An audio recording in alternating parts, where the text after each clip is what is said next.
니케도 오디션을 볼 때 제가 거기서 이렇게 이쁜 애 말고 나쁜 언니, 악당 이런 거 있으면 오디션 보겠습니다 이런 소리나 했죠. 프로미아가 망도 안 해. 결박이 돼 있는 걸 보고 야, 왜 그러는 걸까 얘는? 일하는 세포들에서도 작품을 듣고 많은 친구들이 PTSD 온다. 영어 듣기 평가하는 것 같다. 조금 미안하긴 했습니다. 제가 원래 욕을 중2병 때 잠깐 하다가 끊었는데요. 처음에 못하는 제가 좀 의외였는데 발전하는 욕의 단계를 보면서 희열을 느낄 수 있었던 것 같아요.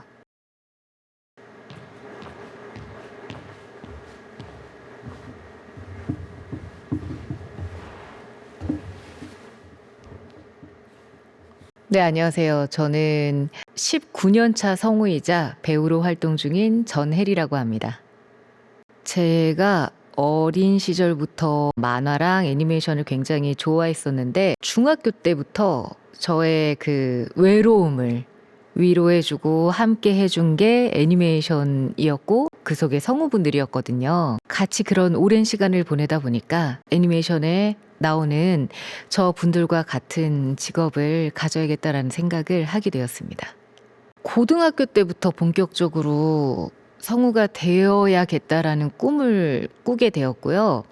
그때는 이제 많은 작품을 보고 동아리 활동을 하고 했었고 대학을 제가 좋아하는 성우분들이 나온 대학을 찾아서 들어갔었어요. 그곳에서 연기 연습을 하게 된 거고 그리고 성우 학원을 다닌 지는 한 3년 정도? 25살에 오디오북이랑 드라마를 전문으로 하는 회사에 들어가서 많은 공부를 했었고 그래서 정확하게 1년 후인 26살에 제가 EBS 성우에 들어가게 되었죠.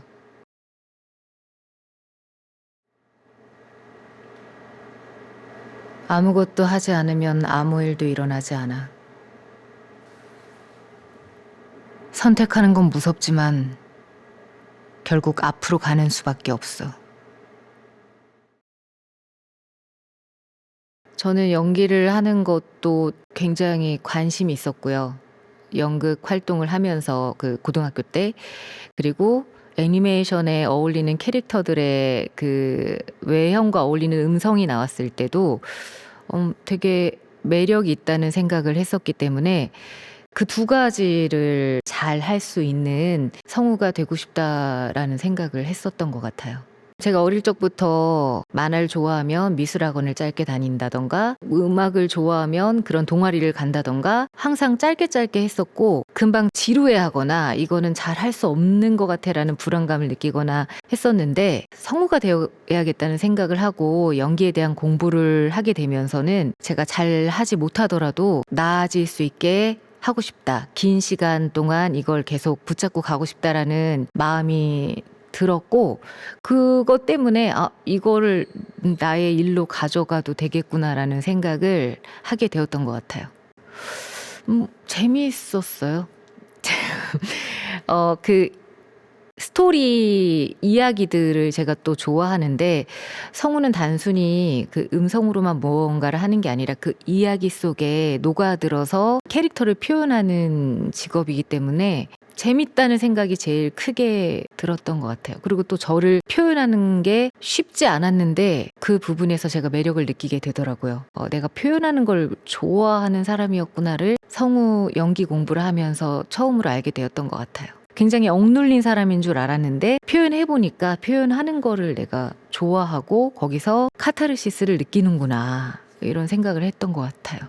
내가 어떤 성격을 가진 사람이었나라고 생각을 해봤을 때 자존감이 좀 많이 부족했던 아이였던 것 같아요. 내가 하는 것들이 다 맞나? 틀리지 않을까? 이런 생각들을 많이 했었기 때문에 소심한 성격은 아님에도 그냥 이렇게 혼자의 시간들을 위축돼 있었던 시간을 많이 보냈던 것 같다는 생각을 요즘 해봅니다. 네. 마이크 앞에 선다는 거는 쉽지 않았죠. 그래서 처음으로 성우가 되려고 공부를 시작하고 녹음을 해서 제 음성을 들었을 때 굉장히 당황스럽고, 우리가 보통 내 목소리를 내 몸통을 통해서 귀로 듣는 것과 객관적으로 녹음된 음성을 듣는 것과는 소리가 정말 다르다고 하더라고요. 이게 내 음성이야? 내가 알던 내가 아닌데? 하는 그 당황스러움의 시간을 꽤 오랫동안 가졌던 것 같아요. 하지만 그 긴 시간 동안 계속 녹음해서 들음으로써 음성을 포함해서 저 자신을 받아들이게 되는 시간이었던 것 같고, 그런 시간이 지나고 나서는 이제 저도 제 음성이 굉장히 익숙해졌고, 그 다음부터는 마이크 앞에 설 때 연기를 잘해야겠다라는 긴장감, 그런 긴장감과의 싸움이 계속 됐던 것 같다는 생각이 들어요. 지금까지도. 영상에 맞추는 애니메이션 연기나 이런 부분들을 그냥 가서 할 수는 없어요. 저의 감각만으로 즉흥적이고 충동적인 어떤 연기의 신이 내리길 기다리면서 가서 할 수 있는 일은 아니라고 생각을 하고, 저 자체도 그런 성격은 아닌 것 같아요. 근데 오히려 초반에는 성우 선배님들께 그런 얘기도 많이 들었고, 저 또한 느꼈었던 부분인데, 캐릭터에 대한 분석과 이해가 아니라 이 그림 애니메이션의 이 대사를 이 표정에 맞게, 길이를 입 길이에 맞게 이렇게 넣어야지, 이런 식으로 계산을 하는 분석을 하면 가서 그 계산이 조금만 어그러지거나 제가 긴장해서 더듬거나 하면 계속 NG가 나거든요. 그래서 선배님들은 오히려 너무 연습 많이 하지 마라는 말씀을 하시는 게 그런 부분이었던 것 같아요. 그 캐릭터 자체, 그 애니메이션의 세계관 자체에 대한 분석을 충분히 하면 조금 더 편하게 깊게 연기를 할 수 있다라는 생각을 요즘 들어서 많이 하고, 그런 식으로 연습을 하려고 하고 있습니다. 안녕하십니까? 이제 곧 2026학년도 제2회 영어 듣기 능력 평가를 시작하겠습니다. 그러니 100m 앞에서 우회전하십시오. 듣기 평가에 대한 이야기는 최근에 사람들이 알아봐 줬던 것 같아요.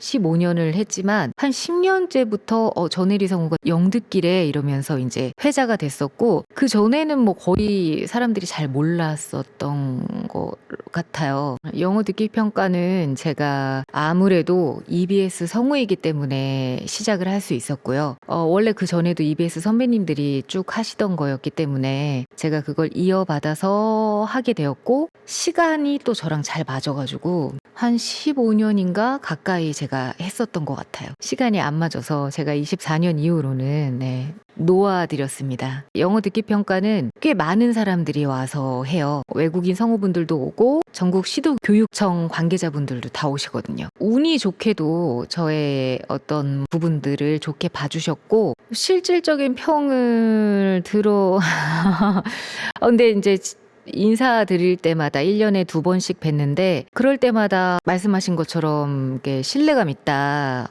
되게 편안하게 들린다라는 말씀을, 좋게 듣기 좋은 말씀을 해주셨죠. 정보 전달, 그러니까 내레이션 같은 장르와 캐릭터 연기를 하는 뭐 애니메이션이나 게임 같은 장르를 구분하는, 오가는 특별한 어떤 기준이 있진 않았던 것 같아요. 저희는 하루에도 왔다 갔다 하면서 이제 녹음을 해야 하거든요. 본능적으로 했었던 것 같은데, 제가 되돌아서 생각을 해보면 정보 전달의 내레이션들을 할 때는 내용이 목적에 맞게 잘 들리게, 캐릭터로서 뭐 어떤 멋들어진 꾸밈으로서 가는 게 아니라 성우인 전혜리가 화자가 되어서 그 내용을 친절하게 잘 전달해 주겠다라는 생각을 했었던 것 같고요. 근데 이제 오버워치 아테나는 제 음성의 힘이 컸던 것 같아요. 그 캐스팅을 하신 감독님 얘기를 들어보면 게임 중에 계속 옆에서 이야기를 해줘야 되는 아나운서의 캐릭터이기 때문에 음성의 색깔이 너무 뚜렷하거나 너무 귀엽거나 너무 세거나 아니면은 뭔가가 듣기 불편하거나 이러면 게임을 하다가 거슬려서 그게 또 클레임이 들어온대요.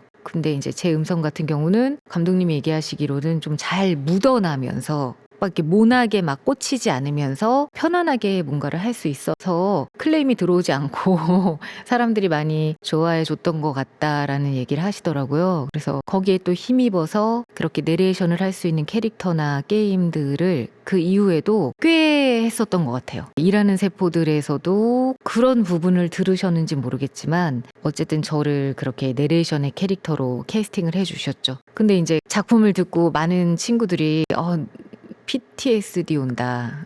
영어 듣기 평가하는 것 같다. 라는 얘기를 해줘서 조금 미안하긴 했습니다. 같은 정보 전달이더라도 그 작품의 내용에 따라서 다 미묘하게 다른 부분이 있거든요. 게임에서는 옆에서 같이 비서처럼 도움이 되면서 설명을 해주는 목적이기 때문에 최대한 두드러지지 않게 하지만 승리, 패배 이런 것들이 확실히 들리게 거기에 맞게 또 해줘야 되고 일하는 세포들 같은 경우는 내레이션 내용이 쉽지 않기 때문에 사근사근 하기도 했지만 그 어려운 의학 용어를 조금 더 알아듣기 쉽게 영어 듣기 평가처럼 귀에 딱딱딱딱 안겨드리는 그런 서비스를 하지 않았나 하는 생각을 해봅니다. 그 내레이션을 잘하는 성우로 업계에서 자리를 잡았냐고 물으셨지만 자리를 잡고 싶습니다. 앞으로도 계속 더 잡고 싶고 근데 제가 그렇게 했던 작품들이 유명한 작품이 생기면서 그런 쪽으로 조금 알려진 것 같긴 해요. 조금. 솔직히 말씀드리자면 사람들이 요즘은 전혜리 씨 내레이션 잘하잖아요 라고 얘기를 해주시는데 그렇게 생각하시는 것만큼 제가 내레이션을 잘한다거나 많이 한다거나 하진 않으니까 아닙니다. 잘하는데 많이 하진 않으니까요. 더 많은 캐스팅 연락을 주셔도 좋을 것 같아요. 내레이션을 제가 굉장히 사랑하고 있습니다. 난 남들이 가진 편견이 맞을까봐 겁나서 지나치게 노력을 해. 약해 보이는 게 싫어서 강해지고 싶은데 매번 실패하는 기분이야. 그리고 내가 네 말에 상처받는 건 지금까지 날 믿어준 건 너밖에 없어서야. 내가 날 못 믿을 때도 넌 날 믿어줬어. 이 말은 좀 해줄걸. 이 세상 누구보다 소중한 존재야. 나한테도 네가.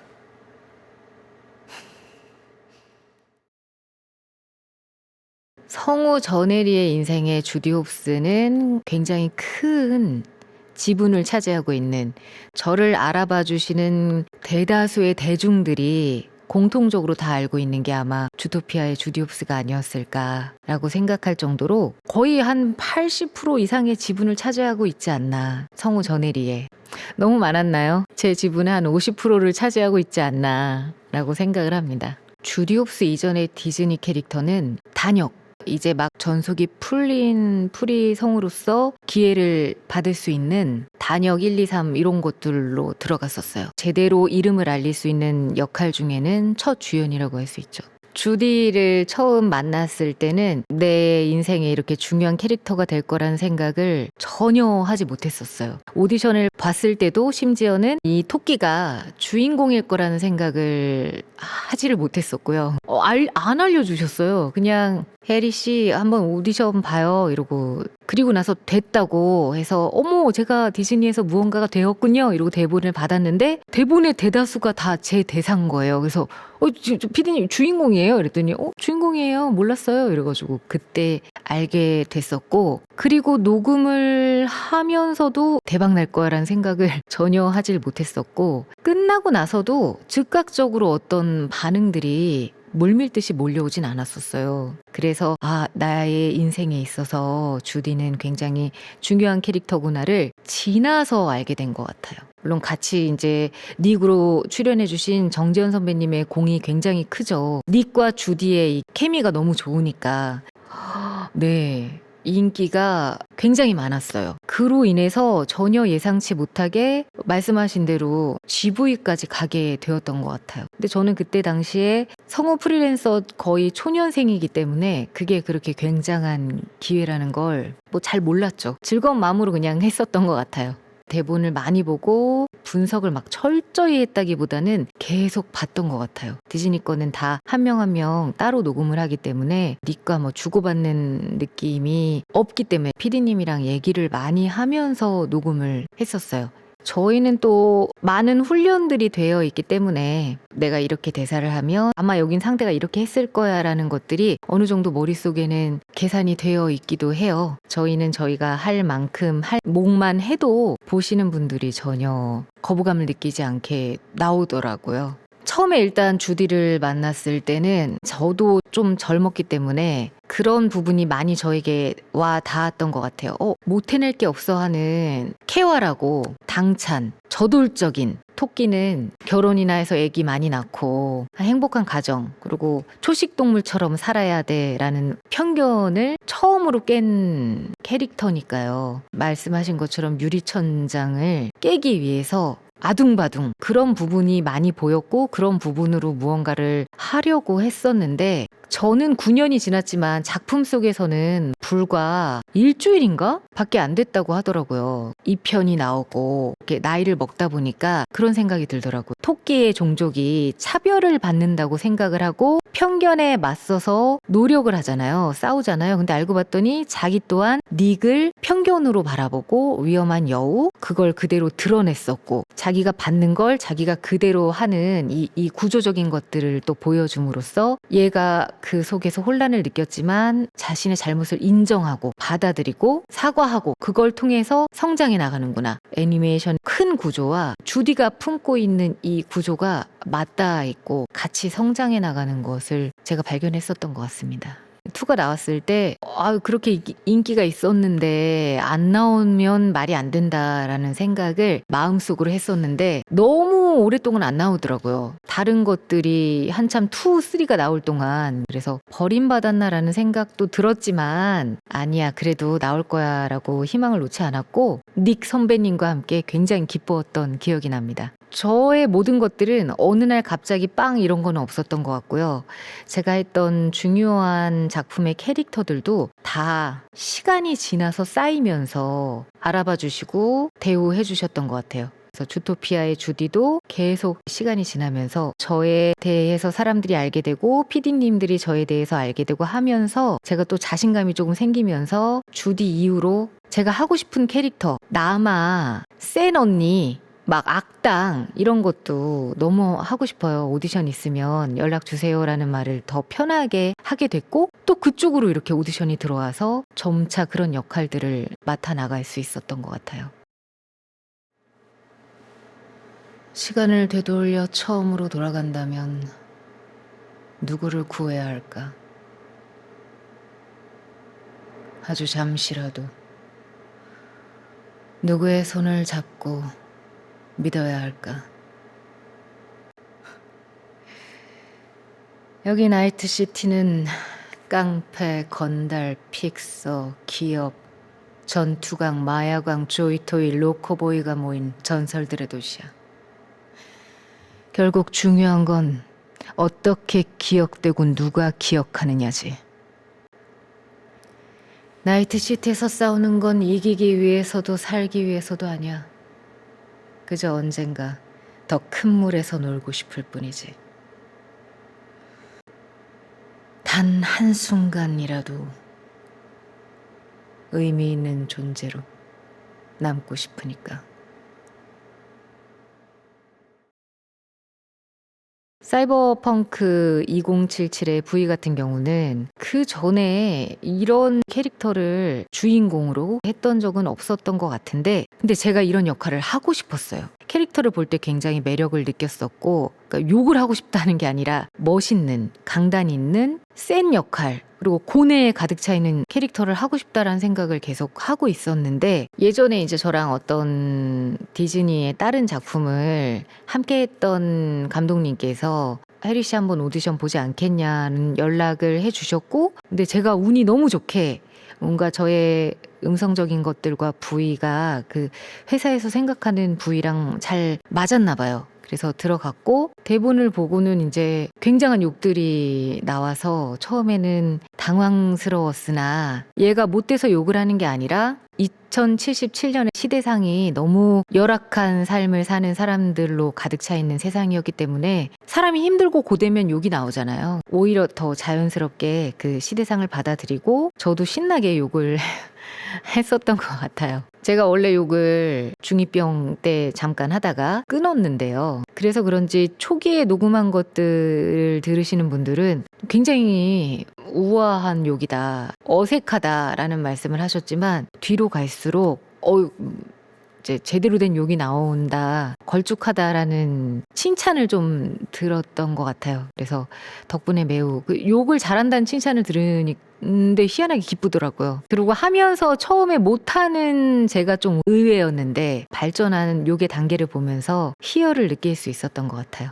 플레이어가 계속 플레이를 해야 되는 주인공 역할이기 때문에 모난 부분, 센 부분이 있으면 안 될 것 같다는 생각은 했었던 것 같아요. 처음으로 거의 2달 가까운 시간을 하루에 3시간씩 녹음을 한 작품이거든요. 게임 쪽에서도 그런 식으로 길게 녹음한 작품은 사이버펑크나 위쳐 말고는 없다고 저도 알고 있어요. 굉장히 긴 시간 많은 양을 했던 작품이기 때문에 초반에는 이 녹음 방식에 대한 이해가 많이 부족했고, 제가 맡은 캐릭터가 뭐 스트릿, 기업, 노마드의 성격을 선택할 수 있는데 기업으로 처음부터 끝까지 녹음을 쫙 하고 뭐 노마드로 처음부터 끝까지 녹음을 했으면 어떤 캐릭터의 성격을 잘 파악해서 표현할 수 있었을 텐데 그런 게 아니라 그냥 챕터 1이면 그게 다 섞여서 한 번에 해야 했기 때문에 그래서 초기 녹음을 들으면 많이 좀 섞여 있기도 했었어요. 녹음을 진행하면서 아 이런 방식이구나라는 걸 확인하게 되고 제가 그 캐릭터의 유형별로 조금씩 다른 기업이면 굉장히 차갑고 좀 똑똑하려고 했고 스트릿이면 좀 거칠고 좀 무식은 좀 그렇죠? 어쨌든 그런 면모를 조금은 더 드러내고자 노력을 하게 됐던 것 같아요. 지금도 아직까지 V에 대한 애정은 굉장히 커요. 트리컬의 뮤트를 처음에 대본을 받았을 때 차갑고 도도한 그런 설명들이 있었어요. 그래서 저는 제가 이제 늘 하는 잘할 수 있는 좋아하는 캐릭터구나 생각하고 도도하고 차갑고 섹시하게 잡아갔죠. 근데 이제 가서 이게 이렇게 하시면 안 됩니다.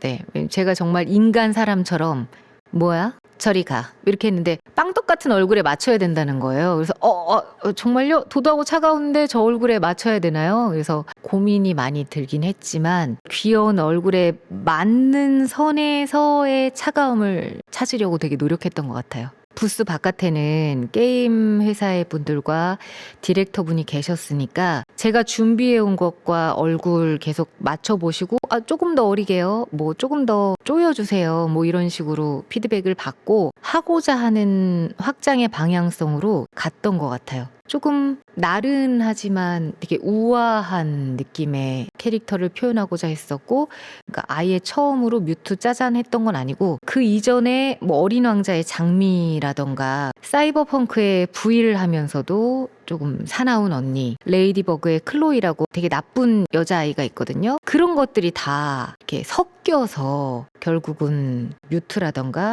이 이후에 그 차가운 캐릭터들로 이렇게 갈 수 있는 길이 되지 않았나. 저의 많은 운과 노력으로 그 길로 가게 된 것 같아요. 니케도 오디션을 볼 때 지금 한창 공들이는 최고의 캐릭터 신데렐라를 저에게 오디션을 주셨는데 제가 거기서 이렇게 이쁜 애 말고 저는 나쁜 언니, 악당 이런 거 있으면 오디션 보겠습니다 이런 소리나 했죠. 그 2주년 기념에 신데렐라가 굉장히 중요한 캐릭터라는 말씀을 녹음하는 내내 해주셨어요. 정말 중요한 캐릭터예요. 얘는 정말 너무 예쁘게 나왔어요, 캐릭터가 라는 말씀을 해주셨고, 그래서 그렇구나, 그럼 잘해야겠다라는 압박감이 있었는데 어쨌든 다행히 신데렐라를 맡게 되었고, 제가 좋아하는 유형의 톤이었어요. 우아하지만 차가운, 저 좋아하는 걸 다 갖고 있는 것 같네요. 승리의 여신 니케를 녹음할 때 연기에 대한 폭을 넓게 열어주셔서 이 대사는 이렇게 하셔야 됩니다가 없고 성우가 느낀 대로 표현을 할 때 그거를 다 거의 수용해 주시더라고요. 긴장감이 있었지만 굉장히 즐겁게 녹음했던 기억이 나요. 근데 그 이후에 생각지도 않았었는데 최근에 또 고등학교 특강 같은 걸 갔는데 거기에 반은 주디 너무 좋아해요. 그리고 반은 신데렐라 좋아합니다 이러더라고요. 얘가 뭐 그렇게 인기 있을 거라는 생각을 하지 못했고 저는 사실은 이제 마흔이 넘은 아줌마기 때문에 이걸 잘 몰랐어요. 반성하는 의미로 말씀을 드리자면 그 서브컬처라는 것에 대해서 나이도 있고 연차도 있으니까 인지를 못하고 있었죠. 근데 이제 후배들이 어떤 게임의 캐릭터로 인해서 어떤 행사를 나가고 막 중국에서도 막 엄청난 인기를 누리고 중국까지 한국 성우가 초대돼서 가고 이 성우의 사인이 중국에서 막 1,000만 원에 팔린대 뭐 이런 얘기까지 들리는 거예요. 그래서 이게 뭐지? 근데 어떤 게임 때문이래요. 그래서 그 게임의 영향력이 대단하구나. 와 이러고만 있었는데 제가 맡은 신데렐라 또한 굉장히 인기가 많은 캐릭터라는 얘기를 들었고 근데 그렇게 들었지만 사실은 그 인기를 제가 체감할 수는 없었는데 어디를 돌아다니면서 제가 뭐 승리의 여신 니케 신데렐라 성우예요 하고 막 이러지 않았으니까. 근데 그 녹음한 게 25년인가? 24년인가? 아무튼 26년에 나온 캐릭터가 아니거든요. 근데 26년에 역시 1위를 했다는 게 아직도 이렇게 사랑을 받는다고 하는 마음에 놀랐고 오케스트라 공연 최근에 그 수많은 니케 캐릭터 중에 신데렐라가 올라갔거든요. 그 낭독으로. 그때 신데렐라 인기 장난 아니구나. 그리고 그 대극장 객석을 꽉 채운 관객분들이 다 한마음이 되어서 와 해주시는 순간들이 있었거든요. 정말 니케를 사랑하는구나. 신데렐라의 그 파트를 하러 저랑 그레이브 성우가 나올 때도 똑같이 그렇게 환대해 주시고 끝나면 막 감동의 눈물까지 흘려주시고 막 그랬거든요. 그래서 그때 내가 더 잘해야겠다. 이렇게 피부로 겪다 보니까 새로운 이런 문화 거기에 내가 참여를 했고 이만큼 사랑을 받으면 또 거기에 맞게 더 내가 애정을 가지고 되게 잘 해야겠다라는 생각이 정말 많이 들었죠.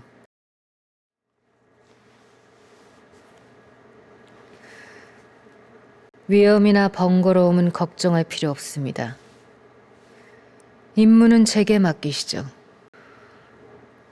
크람푸스의 검은 가지 심판관 프로미아. 잘 부탁드립니다. 프로미아는 사실은 호요보스 게임인 줄 몰랐어요.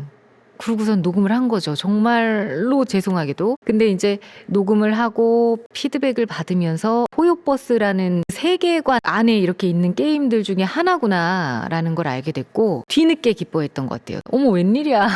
드디어 내가 호요버스를 했구나. 왜냐하면 아까 말씀드린 것 중에 그 성우 사인이 중국에서 1,000만 원이래 했던 것이 호요버스 게임의 캐릭터 중에 하나였거든요. 저도 호요버스에 들어가는 젠존젠의 캐릭터를 맡았다는 걸 알고 굉장히 기뻤습니다. 그리고 거기 댓글도 제가 이제 봤죠. 감사하게도 저의 전작들부터 이렇게 얘기해 주시면서 프로미아 대사에 영어 듣기 평가를 이렇게 합성해서 막 밈처럼 이렇게 써주시고 하는 것들도 보면서 어머 재밌다 이러면서 기쁘게 봤던 것 같아요. 프로미아가 망토 안에 결박이 돼 있는 걸 보고 왜 그러는 걸까 얘는? 도대체 어떤 사연으로 얘는 손이 뒤로 가 있을까? 나중에 이제 어떤 스토리 안에서 사연들을 접하면서 감정 표현이 닫혀진 이 아픔이 굉장히 많기 때문에 자신의 감정을 닫은 캐릭터거든요. 고통이 많기 때문에 그로 인해서 이렇게 스토리가 가득 차 있는 매력 있는 캐릭터를 맡게 된 걸 알고 제 캐릭터에 또 애정을 갖게 되었던 것 같아요.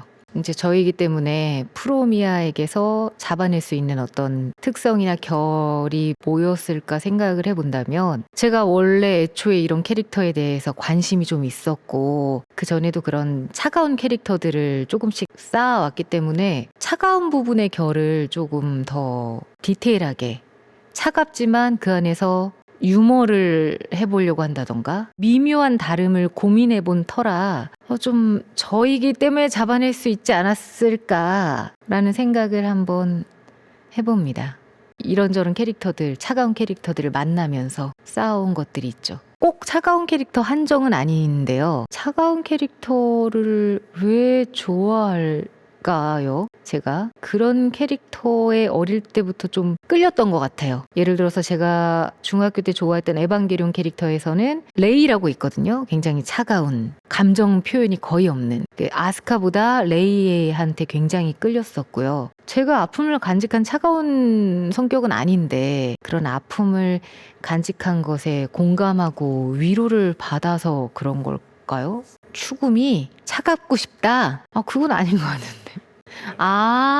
되게 쿨한 멋있음을 내가 갖고 싶다. 또는 연기를 통해서 한번 표현해보고 싶다라는 그런 열망이 있었던 것 같아요. 생각해보니까 프로미아를 녹음할 때 정말 감정이 하나도 없을 것 같았는데 시시아라는 아이를 보면서 미묘하게 달라지는 표정이 아니죠. 표정은 변함이 없죠. 그 표정 안에서 말을 하는 게 미묘하게 한 템포 느려진다던가 좀 더 멍하게 있다던가 이미 알고 있었습니다. 됐습니다. 맡겨만 주십시오. 이런 대사 하다가 시시아라는 아이에 대한 관심 있는 말을 해준다던가 얘도 역시 인간이구나 하는 걸 그 부분에서 좀 느낄 수 있었던 것 같아요. 근데 아직 대사를 많이 녹음해 놓지 않았기 때문에 프로미아가 더 많이 나왔으면 좋겠거든요. 앞으로도 서브컬처 게임을 많이 맡고 싶습니다. 네, 재밌는 것들, 다양한 장르 해보니까 스토리에 공을 많이 들인 작품은 저도 하면서 푹 빠져들고 재미를 느낄 수 있게 되는 것 같아요. 그리고 그렇게 스토리를 열심히 만든 작품들은 정말 사랑하는 충성 팬들이 생기더라고요. 그럼 그 팬들과 함께 가는 느낌, 동지의 느낌을 또 받을 수 있더라고요. 제가 어릴 때 또 마이너한 장르의 애니메이션들을 좋아할 때 가졌던 그런 마음과 비슷할 수도 있겠다. 되게 열심히 좋아했었거든요. 음악 CD도 사고 그 애니메이션에 관련된 화보집도 사고 근데 그거랑 비슷할 수 있겠다. 그런 순수한 마음, 그런 생각이 들면서 더 많은 작품에서 그런 순수한 마음을 가진, 열정을 가진 분들과 함께하고 싶다라는 생각을 하게 되었던 것 같아요. 일단은 저는 연기를 하고 싶은데 그러다가 내가 음성이 좋아서 성우로 가야지가 아니라 처음부터 나는 성우가 되고 싶어 했던 거라 여러 가지 이유가 있겠지만 가장 큰 전환점이 됐던 게 사이버펑크 2077 녹음을 할 때였던 것 같아요. 2달 동안 한 세계관과 캐릭터를 녹음을 하다 보니까 연기를 확장해서 무대 연기나 매체 연기를 하면 내가 하고 싶었던 그 하나의 캐릭터 안에 온전히 푹 빠져드는 시간을 갖고 그걸 해볼 수 있지 않을까라는 생각을 그때 갖게 되었던 것 같고요. 언젠가 공부는 조금 더 해야지 하는 생각이 있었는데 40 넘어서 대학원을 선택하면서 그래도 연기를 다시 조금 더 탄탄하게 공부해보자 해서 연기예술학과 대학원을 갔고 거기서 공연과 매체 관련 여러 가지 연기를 배우면서 작년부터 이제 본격적으로 오디션들을 찾아서 보고 촬영을 하고 연극 무대에 오르고 했던 것 같아요. 또 배우의 단 꿈을 꾸고 이걸 선택한 건 아니었기 때문에 어차피 굉장히 힘들 걸 알고 있었어요. 근데도 한 거는 힘든 걸 알았지만 조금 더 확장하고 더 캐릭터에 빠져들고 싶어서 했고 역시나 전 생각한 것만큼 힘들었던 것 같아요. 역시나 힘든데 그래도 제가 생각했던 것보다 오히려 좋은 평가를 받고 이렇게 오디션들에 합격해서 연극 무대에도 오르고 하는 것들을 겪으면서 마치 성우를 처음 시작했을 때처럼 여기서 얻는 활력과 여기서 얻는 공부는 성우 생활할 때도 또 새로운 힘이 되더라고요. 그래서 선순환의 과정으로 좋은 작용을 하고 있는 것 같아요. 네, 아직도 보면 이거 다 이 영상 파일을 없애버리고 싶다. 나는 너무 싫지만 그래도 한 걸음 한 걸음 받아들이고 나아가야지 하는 마음으로 하고 있습니다. 성우가 연기를 한다고 했을 때 기존에 이제 연기를 하는 분들이나 그쪽의 감독님들이 갖는 생각은 크게 2가지의 부류가 있는 것 같아요. 한 부류는 화술이 잘 되니까 너무 좋겠다, 배우 하기에. 그리고 한 가지 부류는 너무 음성만 성우틱 해가지고 보는 사람이 몰입이 되기 힘들 것 같은데 라는 그런 2가지 부류가 있죠. 저도 그 2개를 동시에 느끼거든요. 이게 화술이 좋은 건 나의 큰 장점이다. 하지만 화술이 너무 좋은 거는 이거는 또 그렇지 않은 역할을 할 때 정말 큰 방해가 될 수도 있겠다. 너무 성우 같아요라는 말을 들으면 어떡하지? 근데 계속 그런 걸 부딪히면서 하는 생각은 어쩔 수 없잖아요. 저의 음성을 바꿀 수 없고 일부러 어눌하게 말할 수 없고 그래서 그 발달된 음성에 어울리는 나머지 신체, 표정, 감정 이런 걸 충분히 더 끌어올려서 목소리만 동동 떠다닌다라는 소리를 듣는 게 아니라 목소리가 거슬리지 않게 음성 좋은 배우들도 굉장히 많거든요. 그런 배우들한테 성우 같아 이런 말을 하진 않아요. 그래서 저도 음성이 좋은 만큼 나머지를 끌어올려서 좋은 배우의 소리를 듣자 하는 게 지금의 목표라고 할 수 있습니다. 새로운 연기 테크닉, 방법들을 성우의 일에도 적용시켜보고 그리고 성우 일을 하면서 막연하게 가졌던 연기에 대한 저의 의견을 확실히 정립시킬 수 있고 그래서 또 성우가 되고자 하는 친구들에게 깔끔하게 정리가 되는 것들을 알려줄 수 있고 그래서 굉장히 큰 장점이 되고 있는 것 같아요. 성우 연기하는데 상호 보완이 완벽하게 되고 있습니다. 세상에 좋은 배우가 너무 많더라고요. 어떤 배우가 막 좋아하고 어떤 영화가 좋아 뭐 이런 타입이 아니라 이건 이래서 너무 좋고 저건 저래서 너무 좋다 하는 좋게 말하면 유연한 타입인데 그 외국 배우에서는 최근에 본 작품도 너무 좋았고 라이언 레이놀즈 그 케이트 블란쳇의 연기가 너무 좋더라고요. 충분한 표현을 하는데 뭐 연극적이다라는 생각이 들지 않으면서 그 캐릭터랑 잘 녹아나고 국내 배우는 굉장히 많아요. 근데 지금 제가 정말 좋아하는 배우는 최대훈 배우라고 폭삭 속았수다의 학시 초기부터 그 배우의 작품을 봤는데 그 배우는 몸을 굉장히 잘 쓰거든요. 그게 거슬리지 않더라고요. 왜냐하면 거기에 다 녹여내니까 그 행동이 타당할 수밖에 없게 그래서 나도 내 몸을 다 쓰면서 이 프레임에 갇혀 있는 게 아니라 그 캐릭터를 잘 표현할 수 있는 그런 배우가 되고 싶다라는 생각을 하고 있습니다.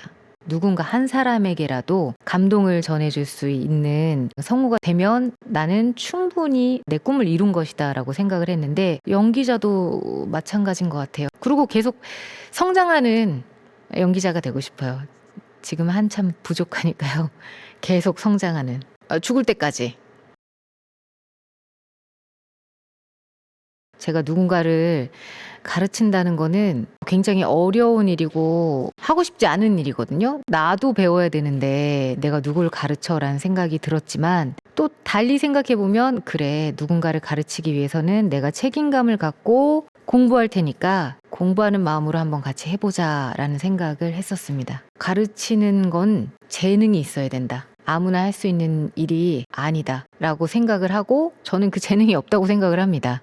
하지만 그래도 가르치면서 그걸 순수하게 받아들여주고 같이 성장하면서 기뻐해주는 학생들을 보면서 얻는 희열 또한 굉장히 크더라고요. 그래서 저는 그걸로 버티고 있습니다. 책임감을 가지고. 지금 배우는 학생들에게 한마디 해준다면 학원에서도 아이들을 보면서 느끼는 건데 저는 무언가가 되고자 하면 태도가 굉장히 중요하다고 생각을 해요. 그래서 적극적이고 열린 태도를 가지고 있으면 잘 흡수해서 금방 늘고 좋은 모습으로 또 레벨업이 되더라고요. 성우하고 생각하면 대부분 변성을 생각하는데 변성도 물론 굉장히 중요하죠. 기술적으로. 그것만 생각하는 게 아니라 나머지 캐릭터를 표현할 수 있게 감성을 키우고 감각을 키우고 몸을 먼저 다 쓸 줄 알아야 그 부분 또한 원하는 만큼이 나올 수 있다라고 생각을 하고요. 이게 굉장히 전문적인 영역이라고 생각하거든요. 그래서 수업 때도 늘 그런 부분을 같이 가져가기 위해서 노력을 해요. 성우를 꿈꾸는 친구들이라면 좋은 태도로 되게 열정적이고 열린 태도로 매 순간 임하다 보면 금방 좋은 성우가 되지 않을까 라는 생각을 말씀드리고 싶습니다.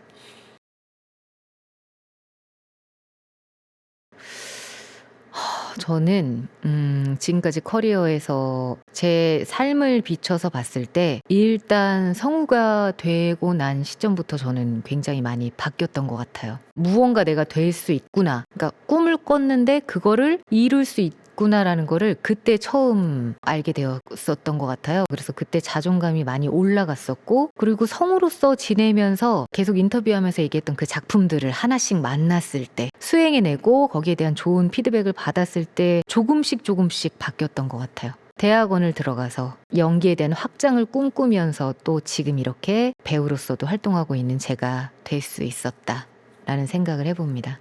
누군가에게 익숙한 목소리로 남는다는 건 성우에게는 또는 저에게는 굉장히 중요한 큰 일인 것 같아요. 제가 어릴 적에 성우를 좋아하면서 그 성우들의 작품을 다 찾아보게 되고, 그러다가 결국은 어디에 나오면 이거 누구 성우다, 뭐 지나가다가 들려도 이거 누구 성우다 하고 기억할 정도로, 외울 정도로 저는 그렇게 좋아했었거든요. 근데 제가 누군가에게 그렇게 목소리로 이거 누구 성우 아니야? 라는 성우가 된다고 생각해 본다면 굉장히 감동적인 일인 것 같아요. 감사하고, 나는 왜 태어났을까라는 질문에 충분히 답이 될 수도 있겠다라는 생각을 해봅니다.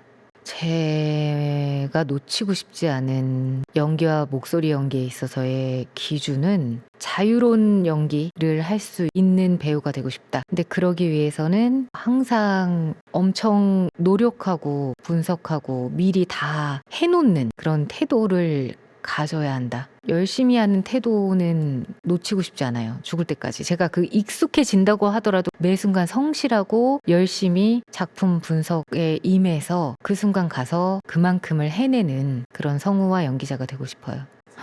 그럼요. 저는 어린 시절 그때 성우가 되는 그 직전의 시간으로 돌아가면 당연히 성우의 꿈을 놓지 말고 쭉 가라 라고 얘기를 해주거나 어떤 힌트를 줄 것 같아요. 그리고 제가 좀 웃겼던 게 EBS 성우 되기 한 달 전에 굉장히 유명하다는 신점을 봤어요. 제 친한 언니가 데리고 가서 굉장히 유명하다. 근데 저보고 성우가 안 된다고 하더라고요. 그런데 제가 마음이 유약해서 뭐야 어떡하지? 내가 그럼 이거 어떻게 해야 되지? 한 달 후에 시험 보지 말까? 이런 생각도 하고 막 그랬었는데 한 달 후에 EBS 시험이 합격이 됐거든요. 그래서 환불을 받긴 했지만 어쨌든 다시 돌아가도 저는 꼭 성우를 해라. 너가 생각하는 거를 그대로 행복한 마음으로 불안해하지 말고 하라고 얘기해주고 싶어요.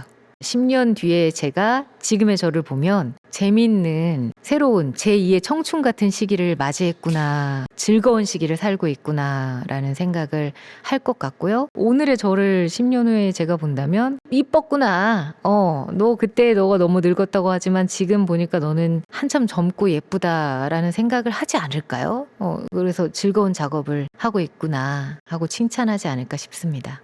늘 감사하죠. 제가 뭐라고 팬이라고 하시는 분들, 그렇게 다가오시는 분들을 보면 아직도 되게 어색하고 당황스러워요. 그래서 그만큼 더 고마운 마음이 큰 것 같아요. 더 잘해야겠다라는 다짐을 하게 되고, 그래서 여러분들의 관심과 사랑 덕분에 제가 하루하루 더 성장할 수 있는 것 같아요. 그래서 감사하고, 저도 그만큼의 에너지를 여러분에게 돌려드릴 수 있기 위해서 열심히 하겠습니다. 감사해요. 네. 네, 고생하셨습니다. 감사합니다. 이거 어떻게?